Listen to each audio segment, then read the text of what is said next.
Richard didn't just want a divorce.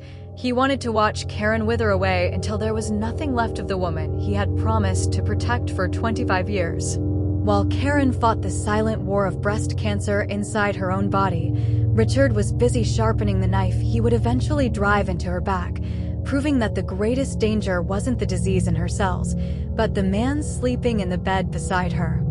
What happens next will truly shock you.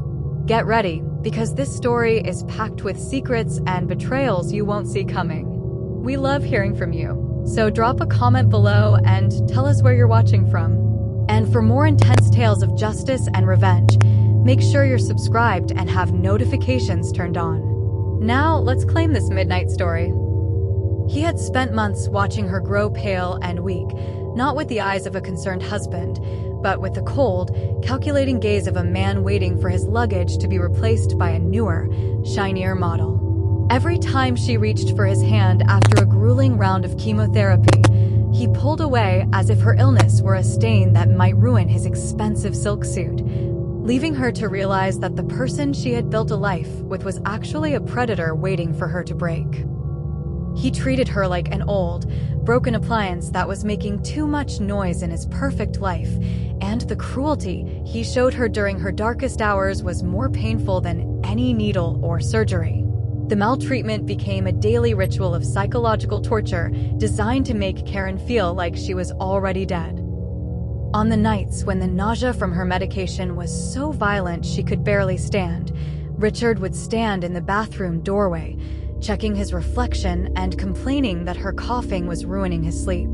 He didn't offer her water or hold her hair. Instead, he would sigh with a dramatic, heavy boredom, telling her that healthy wives didn't make such a mess of themselves. Once, when she was too weak to cook dinner, he threw a frozen meal onto her lap and told her that if she couldn't perform the basic duties of a wife, she shouldn't expect the comforts of a husband.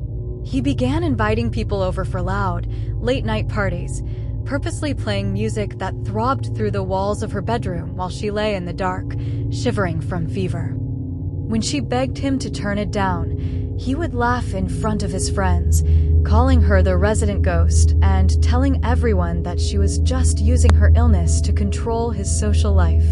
He delighted in watching her shrink into the shadows of the home she had spent 2 decades building, making sure she knew that in his eyes, she was no longer a person, but a project he was ready to cancel. The financial abuse was even more calculated, a slow-motion strangulation of her dignity. Richard knew that Karen was too sick to work her old job in accounting, so he used her vulnerability to strip away every bit of independence she had left.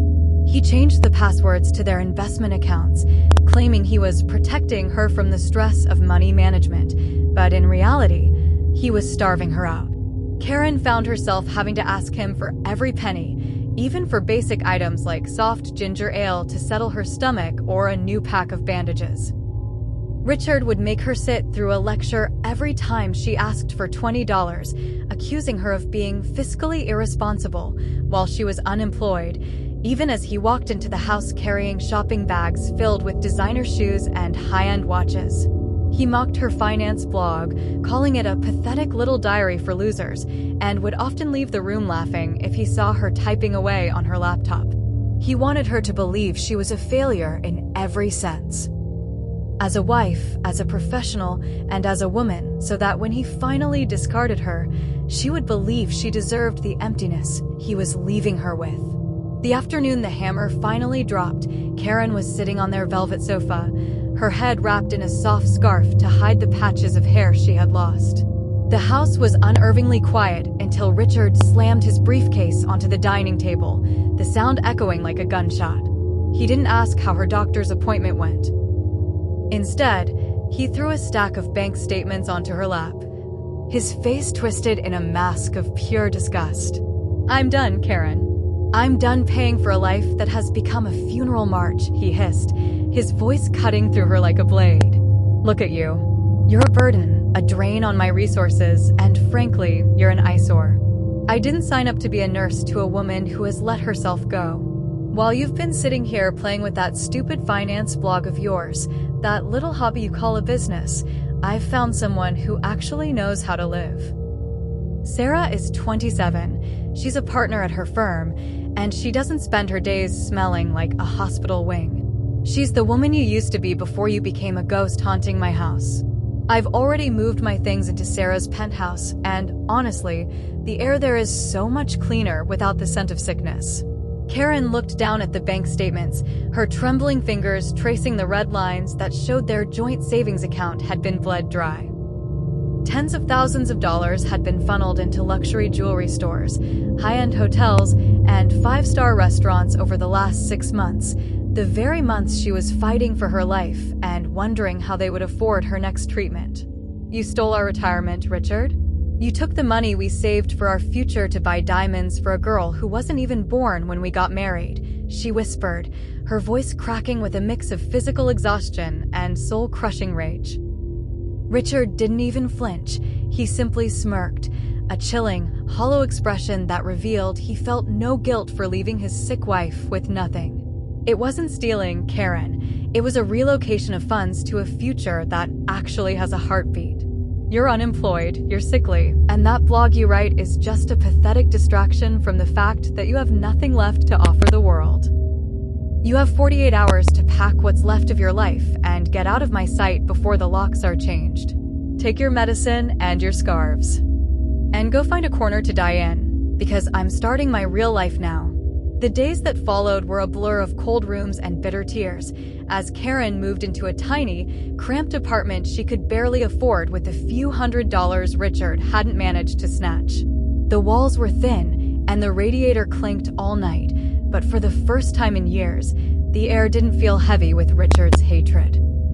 Every bone in her body ached from the cancer treatments, and there were days when she was so tired she could barely lift her laptop, but a new, fiery resolve began to burn where her heart used to be. She realized that Richard hadn't just taken her money, he had tried to take her soul by making her feel small. She poured every ounce of her pain and her decades of financial knowledge into that distraction of a blog, writing with a raw honesty that resonated with thousands of people who had also been discarded by the world. She wrote about how to rebuild from zero, how to track hidden assets, and how to spot a financial predator before they ruined you. While Richard was busy showing off his successful new life on social media, Karen was quietly building a digital empire, her words becoming a lifeline for a massive audience that Richard had mocked her for even trying to reach. She realized that by trying to bury her, Richard had accidentally planted a seed that was far stronger than the woman he thought he had destroyed. 2 years later, the tables didn't just turn, they collapsed on top of Richard. He had spent his stolen fortune trying to keep up with Sarah's expensive tastes, never realizing that his young mistress was only interested in him as long as the checks cleared. When Richard's own firm began to struggle due to his lack of focus and his mounting personal debts, he reached out to his old contacts, only to find that the entire industry was talking about a new financial powerhouse, a woman whose blog had turned into a multi-million-dollar consulting firm. One rainy afternoon, Richard stood in a crowded bookstore, his suit frayed and his face haggard, staring at a massive poster of a glowing, healthy, and incredibly powerful Karen. The title of her book, The Wealth of Survival, mocked him from the shelf. He had called her a burden and a ghost, but as he watched a line of hundreds of people waiting to hear her speak, he realized he was the one who had become invisible, a small, bitter man who had traded a diamond for a piece of glass.